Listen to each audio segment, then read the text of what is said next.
Hello, welcome to my apartment in Tokyo. I'm Hossy. Look back the coffee history. We found coffee cherries on coffee trees. We harvested, we roasted, and we brew coffee at home and shared to our family and friends. And here we are, take the last part of the whole process, brewing. I'm going to share with my method of how I brew coffee. I need you to pay attention on three things, that is coffee grounds, water, and you.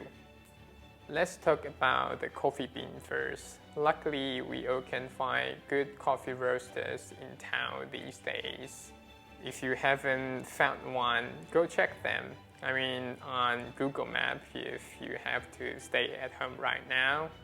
Any roast level, origins, or blend are excellent. If you don't have a coffee grinder with you, ask the coffee shop.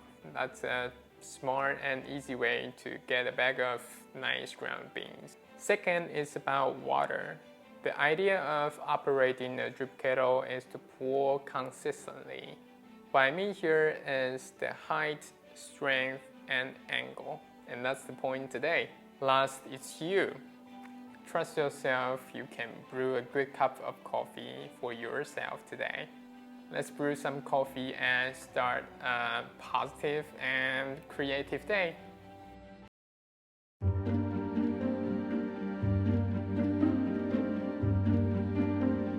Here are my methods and tools. Here's the idea of operating a drip kettle. Imagine it's your magic wand. What will you do if you're a wizard?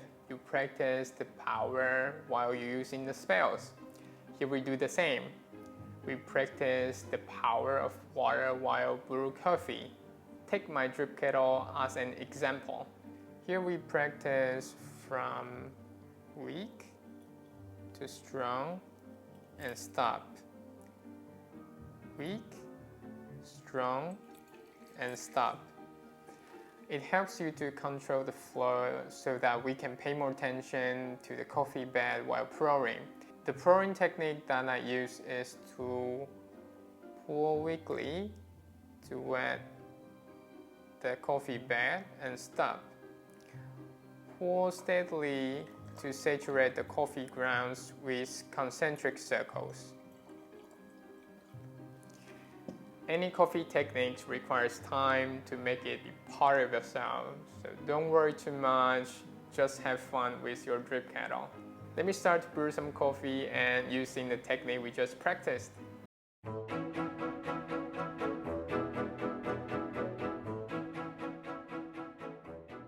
Let's start brewing coffee. You may need a bottom glass like this for sharing. This is Kalita Wave. I bought it like 3 years ago in Kyoto. It's a limited edition. If you are interested in unique colors, find one if you are in Japan. This is the wave paper filter. Rinse before we start brewing. The benefit of it is to preheat the dripper and bottom glass. Also preheat the cup. This is mine.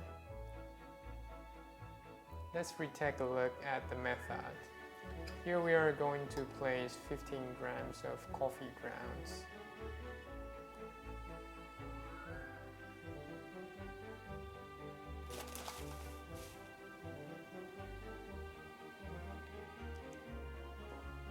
We want to make the coffee bed even. Set back to 0. We are ready to brew our coffee. The first pour will be 20 grams. It's just right above there to saturate the coffee grounds. We start pouring the water weakly like we just practiced. Pour weakly and steady to saturate the coffee bed. The first step matters because it's a whole new world you create inside. You want it to grow steadily and extract the beautiful part of the coffee grounds. Second pour, we pour steadily with concentric circles till the scale shows 80 grams. Feel the water and the flow. That's how you talk with the world inside through the water.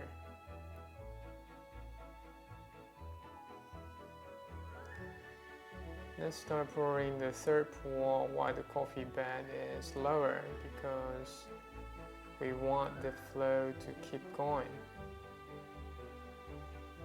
Pour steady just like we practice and stop.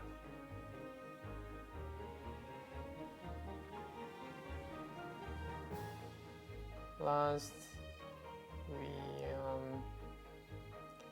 we pour 70 grams till the scale shows to 200 grams. Steady. Good.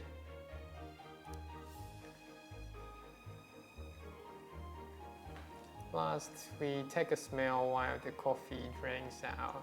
It is one of my favorite parts of brewing coffee. We can talk about it in other episodes. Smell coffee.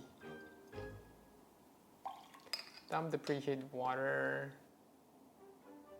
Shake the coffee to make them well distributed. Great, we are ready to have coffee.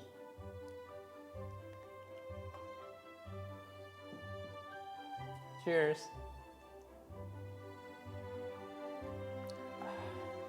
It's very good. One of my favorite origin, Colombia. All right. Let me tell you a secret.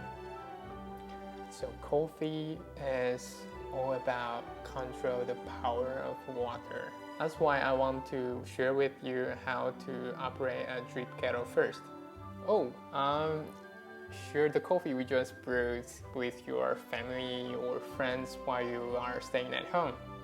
Make a 15 minutes, let's say 30 minutes coffee time with your family. That's how I say I love you to my family.